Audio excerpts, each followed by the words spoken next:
Professor Kenneth Varnox adjusted his ceremonial combat sash for the third time this morning, admiring his reflection in the polished chrome wall of Combat Training Bay 7. 23 years of teaching at the Galactic Military Academy had earned him respect, fear, and a reputation for breaking the overconfident. His forearms moved with practiced precision as he activated the holographic training systems, watching the room transform into a shimmering arena of possibilities. The Zenthari instructor's triple-jointed fingers danced across the control panel, programming today's lesson with barely contained smugness. Advanced combat techniques for primitive species read the holographic display. Oh, how he loved these special sessions. Nothing quite satisfied his ego like watching lesser beings struggle with concepts his own species had mastered millennia ago. "Attention, students," Kelleth announced, his voice carrying that particular tone of condescension he'd perfected over decades. The assembled aliens snapped to attention, 3 Vorthak warriors with their signature bone spurs gleaming, 2 crystalline Nexari whose bodies chimed softly with each movement, and 1 hulking Gorblax whose 6 eyes tracked Kelleth's every gesture, all impressive specimens from respected warrior cultures. Then there was the human. Kelleth's gaze lingered on the peculiar biped slouched against the back wall. Marcus Kowalski, according to the enrollment files. Former Earth Marine, whatever that meant. The creature looked almost comically simple compared to his classmates. 2 arms, 2 legs, no natural weapons, no armor plating, no energy manipulation abilities. Just pink skin, brown hair, and an irritatingly relaxed expression that suggested he wasn't taking this seriously. "Today we will demonstrate proper combat forms," Kelleth continued, internally calculating how quickly he could humble this particular Deathworlder. Humans had only joined the galactic community 50 years ago, practically yesterday in cosmic terms. Their primitive projectile weapons and crude tactics were amusing at best. "I expect precision, discipline, and respect for techniques refined over thousands of years." Marcus shifted slightly, and Kelleth caught what he swore was a smirk. How delightfully predictable. Another arrogant human who thought their species' brief military history could compete with true galactic warfare. This lesson would be entertaining indeed. The holographic systems hummed to life around them, ready to showcase the vast gulf between civilized combat and whatever barbaric flailing humans called fighting. "Observe," Kelleth declared, his 4 arms flowing into the opening stance of Zenthari combat doctrine. Energy crackled between his fingertips as he summoned his plasma blade, the weapon materializing in a brilliant arc of contained lightning. The Vielthar form, perfected over 6,000 years of refinement, his movements were poetry in motion, each gesture calculated and precise. The plasma blade traced elegant patterns through the air, leaving trails of superheated energy that sparkled and faded. His secondary arms generated an energy shield that pulsed with protective force, deflecting imaginary attacks with graceful efficiency. This was art. This was evolution. This was everything those primitive humans could never hope to achieve. "Excellent form," Professor chimed Nexari student Kix Tal, her crystalline body resonating with approval. The sound was like wind chimes in a gentle breeze, musical and refined. "Now, class, demonstrate the 3rd movement of defensive convergence," Kelleth commanded, stepping back to observe his pupils. The Vorthak warriors moved as one, their bone spurs extending with audible clicks. Their 6-limbed combat style was brutal but effective, spinning and striking with deadly precision. The Nexari student's crystal form refracted the training room's light into dazzling patterns as she flowed through combat positions that would have been impossible for any carbon-based life form. Even the massive Gorblax student, despite his bulk, displayed surprising grace as his multiple arms worked in perfect coordination. Kelleth nodded approvingly, then his gaze shifted to the back of the room. The human hadn't moved. Marcus still leaned against the wall, arms crossed, watching the demonstration with what could only be described as amusement. The nerve of this creature. "Mr. Kowalski," Kelleth's voice carried a sharp edge. "Perhaps you'd care to join the lesson, or are human combat techniques too sophisticated for our primitive instruction?" That got a chuckle out of Marcus. An actual chuckle. "Oh, sorry, Professor. Just watching, learning, you know how it is." The human's tone was casual, almost conversational, as if they were discussing the weather rather than advanced martial combat. Kelleth's eye twitched. In 23 years of teaching, no student had ever displayed such casual disrespect. Very well. Since observation seems to be your preferred learning method, perhaps you'd benefit from a more hands-on approach. The professor activated a training drone, one of the simpler models designed for beginners. It materialized behind Marcus with a soft hum, extending a padded striking appendage in what should have been a surprise attack. Standard procedure to test reflexes and awareness. Marcus didn't even turn around.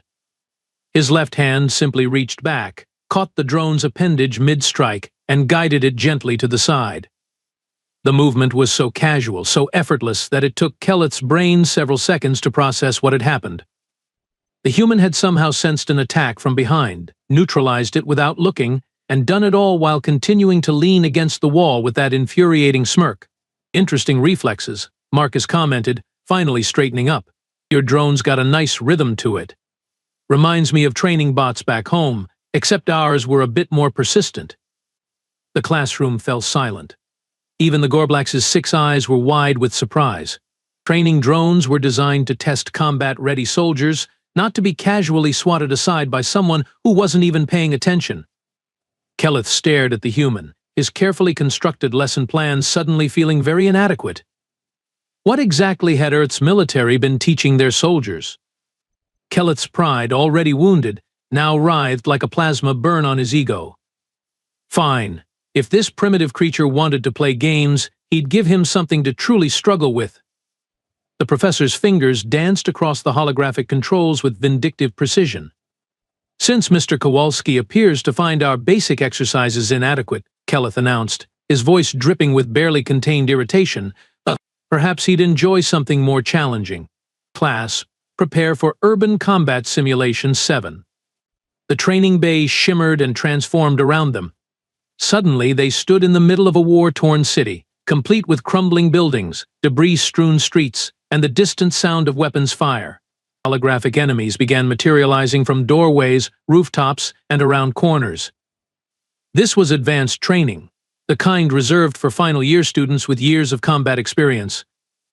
"Your objective is simple," Kelleth continued, unable to keep the smugness from his voice. "Survive for 10 minutes against multiple hostiles while protecting civilians. Try not to embarrass your species too badly." The other students immediately sprang into action, their training kicking in. The Vorthak warriors formed a defensive perimeter, bone spurs gleaming as they engaged the holographic attackers. Kixtal's crystalline body refracted into multiple defensive positions, creating barriers of hardened mineral. The Gorblax students' 6 arms worked in perfect coordination, wielding energy weapons with practiced efficiency. But they were struggling. The simulation was designed to overwhelm, to test the limits of even experienced warriors. The Vorthak fighters found themselves surrounded, their bone spurs effective but limited in range. Kixtal's crystal barriers began showing stress fractures under concentrated fire. Even the massive Gorblax was breathing heavily, his multiple arms barely keeping pace with the assault. Marcus, meanwhile, was walking. Not running, not charging, not taking defensive positions. Walking. Like he was out for a casual stroll through a perfectly normal neighborhood that just happened to be under siege. "What is he doing?" whispered one of the Vorthak students, ducking behind cover as plasma bolts whizzed overhead. Kelleth watched in growing bewilderment as Marcus approached a pile of construction debris. The human picked up what appeared to be a simple metal pipe, tested its weight, then smiled. That same infuriating smile that suggested he knew something everyone else didn't. The first holographic enemy rounded the corner, weapon raised. Marcus didn't draw a gun, didn't activate an energy shield, didn't even break stride. He simply threw the pipe like a spear. The improvised projectile struck the hologram's weapon, sending it spinning from digital hands, then ricocheted off a wall to disable a second enemy's targeting system. "Impossible," Kelleth muttered. That trajectory calculation would require advanced computational algorithms. But Marcus wasn't done. He grabbed a chunk of concrete rubble, hefted it experimentally, then hurled it at a precise angle. The stone bounced off 3 different surfaces before striking a support beam that brought down an entire balcony onto a cluster of enemies below. Is he using the environment as a weapon?" Kixtal asked, her crystalline voice tinged with amazement. Marcus had moved on to what looked like a discarded food container. In his hands, the simple aluminum cylinder became a projectile that somehow managed to blind two enemies and trigger a chain reaction that disabled an entire squad's equipment. Every piece of debris, every abandoned object, every structural weakness in the simulated city became part of his arsenal. The other students had stopped fighting. They stood transfixed, watching as this supposedly primitive creature turned urban warfare into what appeared to be an elaborate game of three-dimensional billiards. How is he predicting the ricochets? One of the Vorthak warriors asked in bewilderment. Look at his eyes, Kikstau whispered. He's not predicting them. He's calculating them in real time. Keleth's jaw hung open as he watched Marcus use a broken street lamp as a lever to launch a piece of pavement into the air, which then landed perfectly to create a ramp that allowed him to reach a second-story window where he could access a fire escape that led to a vantage point that gave him control of the entire battlefield. And through it all, the human was humming, actually humming some sort of primitive earth melody while systematically dismantling a combat scenario that had reduced seasoned warriors to desperate defensive measures. Professor, the Gorblack student rumbled, his 6 eyes tracking Marcus's impossible movements. What exactly are humans trained for on their homeworld? Keleth didn't have an answer. His advanced degrees in xenobiology, his decades of studying combat theory from across the galaxy, his comprehensive understanding of warfare tactics from hundreds of species, none of it had prepared him for this. Marcus wasn't fighting the simulation. He was playing with it. Keleth's 4 hands trembled as they hovered over the control panel. 23 years of teaching, and never once had a student made him feel like a complete amateur. His pride wasn't just wounded now, it was hemorrhaging all over the training bay floor. The other students watched Marcus with expressions ranging from awe to outright disbelief, and every whisper of amazement felt like another nail in Keleth's professional coffin.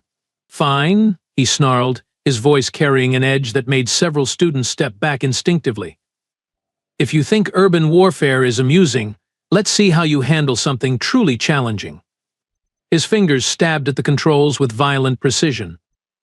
The simulation around them dissolved, replaced by something that made even Keleth pause for a moment. This was the Academy's ultimate test, the Omega Protocol. A multi-dimensional combat scenario that had broken the spirits of seasoned military officers from across the galaxy. 3 levels of simultaneous engagement, enemies attacking from above, below, and all sides, civilians to protect and objectives to complete under impossible time constraints. The scenario materialized around them like a nightmare given digital form. They stood in the center of a space station under attack, with hostile forces breaching from multiple directions. And above them, enemy fighters screamed through the artificial atmosphere.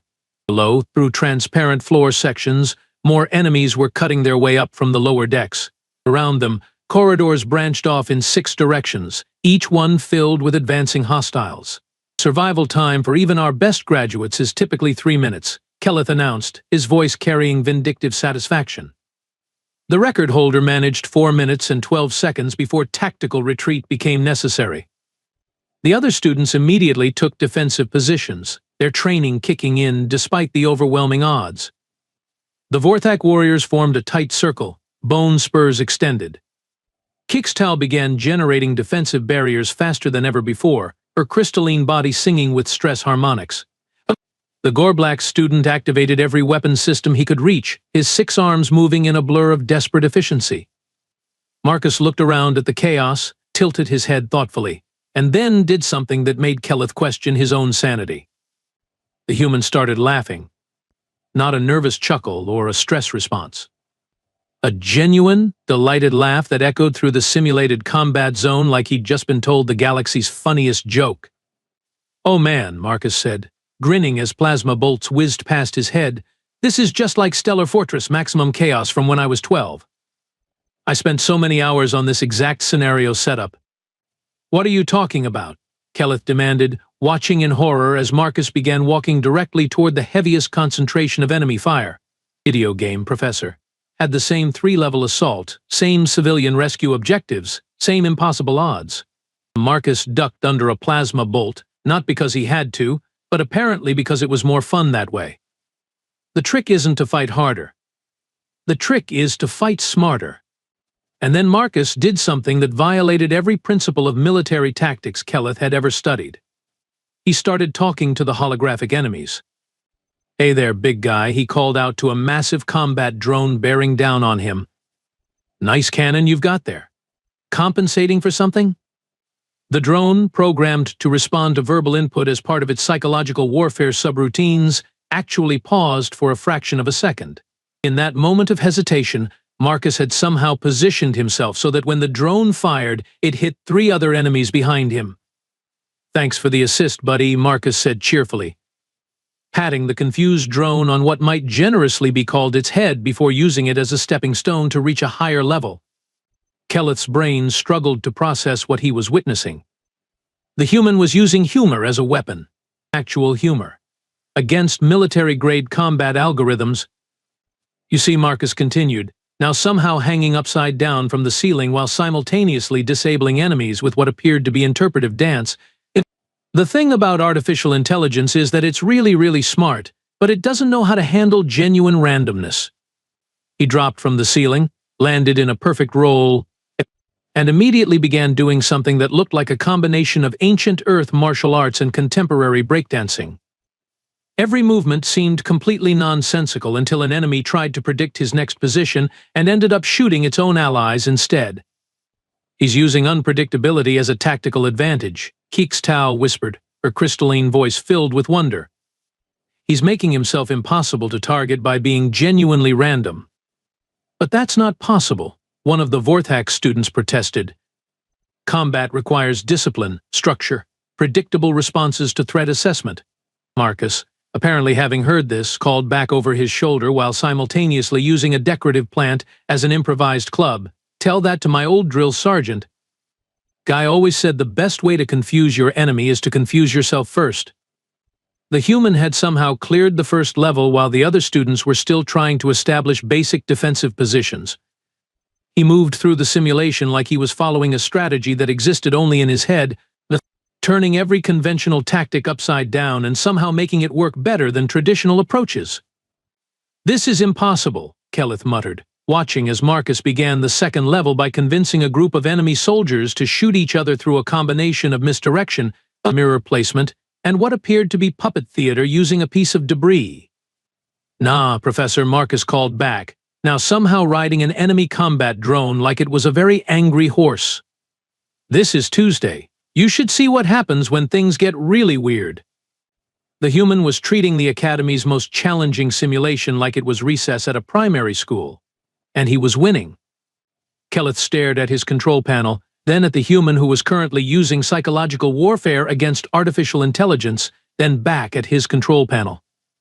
Everything he thought he knew about combat, about tactics, about the fundamental nature of warfare itself, was crumbling around him like a house of cards in a hurricane. What exactly were humans? Kelleth slammed his hand on the emergency stop button, ending the simulation abruptly. The holographic battlefield dissolved around them, leaving only the sterile training bay and the sound of his own labored breathing. Marcus landed gracefully on his feet, apparently having been in the middle of using an enemy fighter as a skateboard when the program ended. What is your actual military background?" Kelleth demanded, his voice cracking slightly. "Elite Special Forces? Advanced Tactical Unit? Some sort of experimental super soldier program?" Marcus blinked in surprise, then let out another one of those infuriating chuckles. "Me? Nah, Professor. I was just a regular Marine. Infantry, nothing fancy. Did my 4 years, saw some action, came home. Pretty standard stuff, really." "Standard?" Kelleth's voice climbed several octaves. "You just dismantled the Academy's most advanced combat simulation using tactics that defy every known principle of military science, and you call that standard?" "Well, yeah," Marcus shrugged, as if they were discussing the weather. "I mean, back home I was considered pretty average.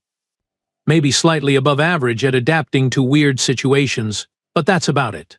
Most Marines could probably handle what you just threw at me." The classroom fell silent, except for the faint humming of the holographic projectors cooling down. Kelleth felt something fundamental shift in his understanding of the universe. If this was average for humans, what were their elite warriors capable of? But how? Kixtal asked, her crystalline voice trembling with curiosity. Your movements, your tactics, they incorporated elements from dozens of different species. Vortax spinning techniques, Nexari refraction principles, even some Gorblack's multi-limb coordination. How did you learn all of that? Marcus scratched his head, looking genuinely puzzled by the question. I was watching you guys earlier, figured I'd give it a try. Humans are pretty good at picking up new tricks, you know? We see something that works, we try to understand why it works. Then we figure out how to make it work better. You learned our combat techniques by observation? In less than an hour? One of the Vortax students asked incredulously. Sure, I mean, your spinning thing is pretty cool, but you leave your left side exposed on the third rotation. Easy fix though, just add a slight lean and maybe throw in a feint to keep opponents guessing. And Kixtal, your barrier technique is amazing. But you could probably improve the deflection angle by about 12 degrees to redirect energy more efficiently. The students stared at him. Kelleth's brain made a sound like a computer trying to process a paradox. You're not just copying our techniques, Kixtal whispered in amazement. You're improving them. That's kind of what humans do, Marcus explained, his tone still conversational. We're not the strongest species, or the fastest, or the smartest. But we're really, really good at taking the best ideas from everyone else and mashing them together into something new. Our whole military philosophy is basically if it's stupid but it works, it's not stupid. But the unpredictability, the psychological warfare, the complete disregard for established tactical doctrine, Kelleth protested weakly. Marcus grinned. Oh, that's just Tuesday for us. See, most species develop one really good way to fight and stick with it for thousands of years. Makes sense, right? If it works, why change it? But humans, we've been fighting each other for our entire history. Every time someone figured out the perfect battle strategy, someone else came along and figured out how to beat it. He began moving as he talked, demonstrating a fluid combination of movements that Kelleth slowly recognized as elements from every species in the room blended together seamlessly. So we learned to be adaptable. We learned that the best way to win a fight isn't to be better at one thing. It's to be unpredictable enough that your opponent can't plan for what you're going to do next. Because if they can't predict you, they can't beat you. The humans' movements flowed from Zenthari energy manipulation into Vortax spinning attacks, then smoothly transitioned into something that looked like traditional Earth martial arts before incorporating the multi-limb coordination he'd observed from the Gorblack student. But it wasn't just copying. Each element was modified, improved, integrated into a cohesive whole that was somehow more effective than any of the original techniques. We call it adaptive warfare, Marcus continued, now demonstrating how to use crystalline refraction principles with basic human boxing techniques. The idea is that every enemy teaches you something new, every fight makes you better, every challenge becomes part of your toolkit for the next challenge. Kelleth watched his entire understanding of combat theory collapse and rebuild itself in real time. Humans weren't primitive. They weren't just learning from other species. They were evolutionary geniuses who had turned adaptability itself into their primary weapon. So Marcus said, finishing his demonstration with a casual bow, "What's next, Professor?" Kelleth's pride, already battered beyond recognition, finally snapped. 23 years of teaching, decades of martial perfection, centuries of Zenthari combat evolution. And this primitive biped was asking what's next like he hadn't just revolutionized galactic warfare theory in a single afternoon. "What's next?" Kelleth snarled, his 4 arms beginning to glow with energy, "is that I demonstrate why experience and proper training still matter. Single combat, Mr. Kowalski. Let's see how your human adaptability handles a real opponent instead of training simulations." The other students backed away quickly. They'd never seen their professor this angry, and when a Zenthari combat instructor challenged someone to personal combat, smart beings found somewhere else to be. Marcus tilted his head thoughtfully, then shrugged. "Sure thing, Professor? Though I should probably mention, I've never actually fought a Zenthari before. This should be educational." Educational. Kelleth's eye twitched at the casual dismissal. He activated his full combat array. Plasma blades materialized in his upper arms while energy shields flickered to life around his lower ones. His ceremonial sash fell away, revealing the sleek combat armor underneath. This was Zenthari warfare at its finest, 6,000 years of martial evolution made manifest. "Prepare yourself," human Keleth declared, falling into the traditional opening stance of the El Nathi Masters. Marcus looked him up and down, then did something completely unexpected. He started to giggle. Sorry, Marcus said, waving his hands apologetically. "It's just you look exactly like this boss fight from Galaxy Warriors 3. Same setup, same energy pattern, same dramatic pose. I must have fought that guy like 100 times when I was 15. Keleth's concentration wavered for just a moment, thrown off by the comparison to some primitive entertainment program. In that instant of confusion, Marcus moved, but not in any way Keleth had anticipated. Instead of attacking or defending, the human began doing what appeared to be some sort of rhythmic dance, moving his arms and shoulders in a pattern that was both completely ridiculous and strangely hypnotic. "What are you doing?" Keleth demanded, his plasma blades tracking the human's movements but somehow never quite able to predict where he'd be next. "Oh, this? It's called the Macarena. Really popular Earth dance from way back. Terrible for your reputation, great for confusing opponents who rely on pattern recognition." Keleth struck out with his plasma blade, aiming for where every tactical algorithm said Marcus should be next. Instead, the human was somehow 6 inches to the left, still doing that infuriating dance, now humming along with it. "The thing about fighting someone with 4 arms," Marcus continued conversationally, dodging another strike while apparently doing some sort of folk dance, "is that you get really good at complex coordination, but you also develop predictable timing patterns. Another strike, another miss." Keleth was beginning to feel like he was fighting smoke. "See, your upper arms lead, then your lower arms follow, then you reset. It's beautiful, it's efficient, but it's also got a rhythm. And once you know the rhythm..." Marcus suddenly stopped dancing and moved forward, not to attack, but to gently tap Keleth on the shoulder during the precise moment when all 4 arms were transitioning between attack sequences. "You can find the gaps," Marcus finished with a grin. Keleth spun around, plasma blades singing through the air, but Marcus was already behind him, having somehow used the Zenthari's own momentum to reposition himself. Before Keleth could react, the human had somehow tangled his ceremonial combat harness, causing all 4 arms to briefly lock in position. "Gotcha," Marcus said cheerfully, then stepped back and raised his hands in surrender. "Though to be fair, Professor, that armor design is really impressive. The energy distribution is way more efficient than anything we've got on Earth." Keleth stood there, plasma blades still humming, arms still tangled, pride completely demolished.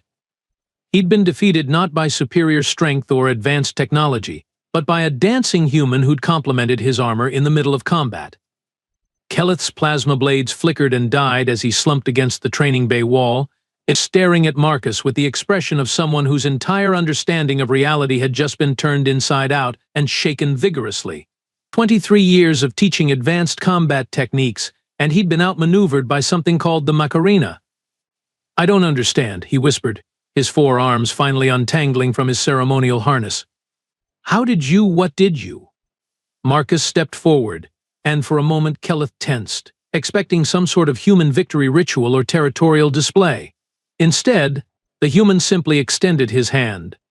"Hey, you okay, Professor? That was actually a really good fight. Your energy blade work is incredible, and that shield coordination? I've never seen anything like it." Keleth stared at the offered hand, then slowly reached out to accept it. Marcus pulled him to his feet with surprising gentleness, steadying him until he regained his balance. "You're helping me?" Keleth asked, confusion evident in his voice. "Well, yeah. Combat's over, right? No point staying enemies when we could be learning from each other instead." Marcus grinned that same infuriating, cheerful grin. "Besides, you're a really good teacher. I picked up more about energy manipulation in the last hour than I thought possible. But I challenged you. I was trying to humiliate you, to prove human inferiority." Marcus shrugged. "I figured. But here's the thing, Professor. Humans don't fight to prove we're better than anyone else. We fight to protect what matters to us, to survive when we have to, and to learn whatever we can along the way. Victory isn't about being superior. It's about everyone going home safe. The other students had been watching from a respectful distance, but now they began to approach cautiously. Hicks Tao was the first to speak, her crystalline voice filled with curiosity. Marcus, could you teach us some of those techniques? The adaptability principles, the pattern disruption methods? Oh, absolutely, Marcus replied enthusiastically. Though honestly, you guys are already amazing fighters. What I'd love to do is learn more about your techniques and see if we can find ways to combine them. Imagine what we could accomplish working together instead of separately. One of the Vorthak students stepped forward. You would share human military secrets? Even after Professor Kelleth challenged you? Secrets? Marcus laughed. There's no secrets to it. The whole point of human combat philosophy is that it only works when everyone's constantly improving together. You can't adapt if you don't know what you're adapting to. Kelleth watched this exchange with growing amazement. In his experience, military knowledge was hoarded, protected, shared only within species lines. The idea of freely teaching combat techniques to potential enemies was incomprehensible. You realize, Kelleth said slowly, that by teaching other species your methods, you're potentially creating opponents who could use those techniques against humanity? Marcus considered this for a moment, then nodded. Probably. But you know what? That just means we'll have to get better. And when we do, we'll share those improvements too. It's kind of a spiral effect. Everyone gets stronger, everyone gets smarter, everyone survives better. The profound simplicity of it hit Kelleth like a plasma bolt to the brain. Humans weren't just adaptive. They were evolutionarily generous. They improved not just themselves, but everyone around them, creating a constantly escalating cycle of advancement that benefited the entire galaxy. Professor the Gorblack student rumbled thoughtfully, perhaps our curriculum could benefit from some revision. Kelleth looked around the training bay. He at the students eager to learn new techniques. He at the human who'd dismantled his prejudices with nothing but creativity and compassion. He at the holographic training systems that suddenly seemed woefully inadequate for preparing students for the reality of human adaptability. Yes, he said quietly, then louder, yes, I believe it could. 2 hours later, Kelleth sat at his desk, updating lesson plans for the first time in 15 years. The document header read, Advanced Combat Techniques, Integrating Human Adaptive Warfare Principles. Below that, in smaller text, guest instructor Marcus Kowalski, former Earth Marine and evolutionary genius. He paused at those last 2 words, then smiled. It had taken a dancing human with a talent for creative problem-solving to teach him the most important lesson of his career. Humans weren't primitive. They were the ultimate adapters. And perhaps, Kelleth thought as he continued typing, that was exactly what the galaxy needed.